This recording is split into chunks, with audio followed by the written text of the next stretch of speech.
battle. Pull. Oh. Woo.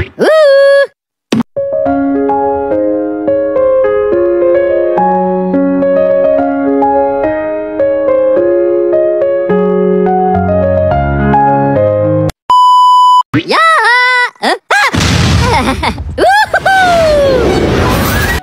Assalamualaikum warahmatullahi wabarakatuh.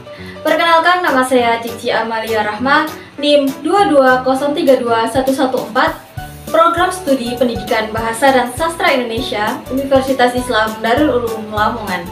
Dalam video kali ini saya akan menjelaskan cara pengaplikasian media konvensional yang saya buat sebagai tugas akhir dari mata kuliah penyusunan media pembelajaran yang diampu oleh Bu Anissa Ulfa, MPD. Langsung saja kita ke cara pengaplikasiannya. Langkah pertama yaitu guru menjelaskan tentang struktur, ciri, dan kaidah kebahasaan dari tes deskripsi. Lalu, guru memberikan contoh tes deskripsi di mana teks tersebut akan dianalisis siswa terkait struktur yang ada pada teks deskripsi tersebut.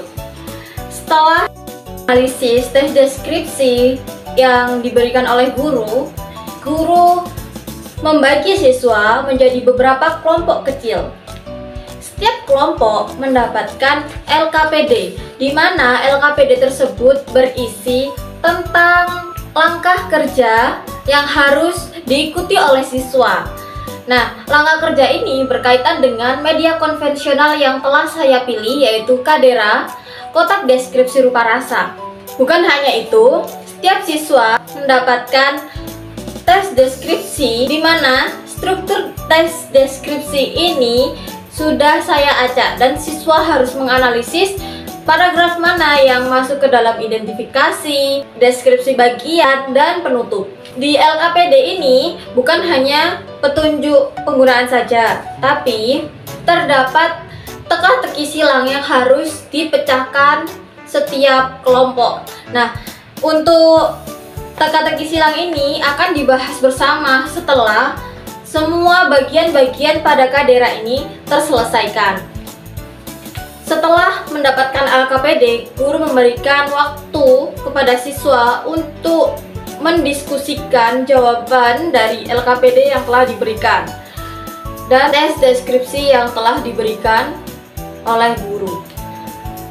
Setelah waktu diskusi selesai, setiap kelompok harus maju ke depan untuk mempresentasikan atau menjelaskan hasil diskusi yang telah mereka lakukan.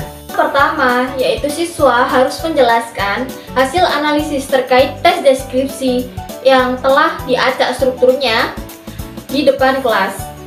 Contohnya, pada kalimat Pulau Derawan adalah pulau wisata bahari yang terletak di Kalimantan Timur. Nah, kalimat tersebut masuk ke dalam identifikasi sebab merupakan penjelasan secara umum terkait dengan Pulau Derawan.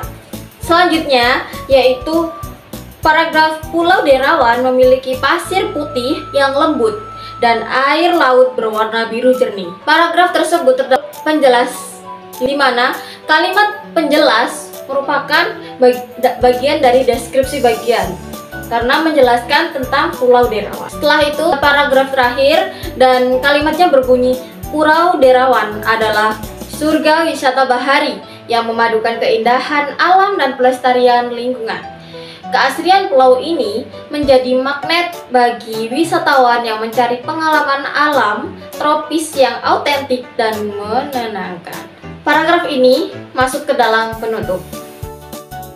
Jelaskan terkait struktur tes deskripsi dari tes deskripsi yang saya bagikan. Kelompok tersebut lanjut ke bagian kedua, yaitu lautan identitas tes deskripsi. Nah, pada lautan identitas ini terdapat beberapa ciri dari teks deskripsi dan non-teks deskripsi. Setiap kelompok tersebut harus memilih satu ciri teks deskripsi dan satu ciri non-teks deskripsi. Contohnya yaitu memiliki struktur, identifikasi, dan deskripsi bagian. Ini menurut saya ciri dari tes deskripsi. Dan satunya yaitu berisi tokoh dan konflik. Mengapa saya memilih ini? Karena memiliki struktur, identifikasi, dan deskripsi bagian. Karena ciri ini merupakan ciri dari tes deskripsi. Sedangkan berisi tokoh dan konflik itu bukan dari ciri tes deskripsi. Karena tes deskripsi tidak ada tokoh dan konflik di dalamnya, hanya deskripsi atau penjelasan terkait objek tertentu. Setelah itu, ciri dari tes deskripsi yang benar mereka tancapkan di bagian kapal selam. Selanjutnya di bagian ketiga terdapat teka-teki silang, mencari jawaban tersembunyi. Nah, teka-teki silang ini sudah saya cantumkan pada LKPD yang telah saya jelaskan tadi, dan itu akan dibahas bersama-sama setelah menyelesaikan semua bagian yang ada di kotak deskripsi rupa rasa ini. Setelah semua kelompok maju menjelaskan hasil diskusi mereka, langkah selanjutnya yaitu ke bagian 4 pada kotak deskripsi rupa rasa ini, yaitu roda keberuntungan.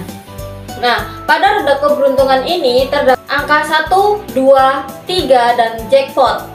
Penjelasannya, jika siswa memutar roda keberuntungan ini dan mendapatkan nomor 1, maka mereka harus menjawab soal nomor 1.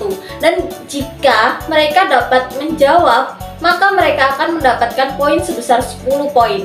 Lalu, apabila mereka mendapatkan nomor 2 ketika memutar roda keberuntungan ini, maka mereka harus menjawab soal nomor 2. Dan jika mereka dapat menjawab soal itu dengan benar, maka mereka akan mendapatkan poin sebesar 15 poin. Apabila mereka mendapatkan poin 3 pada roda keberuntungan, maka mereka mendapatkan soal pada kotak nomor 3, di mana jika mereka dapat menjawab pertanyaan tersebut, maka mereka akan mendapatkan 20 poin.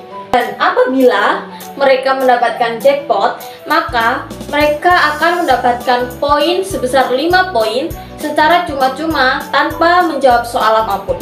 Nah, untuk hal ini setiap kelompok mendapatkan kesempatan sebanyak 3 kali untuk memutar roda keberuntungan ini. Setiap kelompok harus berlomba untuk mengumpulkan poin sebanyak-banyaknya, karena kelompok yang mendapatkan poin besar atau poin tertinggi, maka mereka akan mendapatkan bintang sesuai dengan kontrak pembelajaran yang telah saya buat sebelum pembelajaran semester ini dimulai, yaitu mereka harus berlomba-lomba untuk mengumpulkan bintang sebanyak mungkin, dan siswa yang mendapatkan bintang terbanyak maka mereka akan mendapatkan reward dari saya. Itu tadi adalah langkah-langkah pengaplikasian media pembelajaran konvensional kotak deskripsi rupa rasa yang telah saya susun. Sekian dari saya. Apabila ada salah kata dan ucapan yang kurang berkenan di hati pemirsa, saya mohon maaf yang sebesar-besarnya. Akhirul kalam, wassalamualaikum warahmatullahi wabarakatuh. YouTube.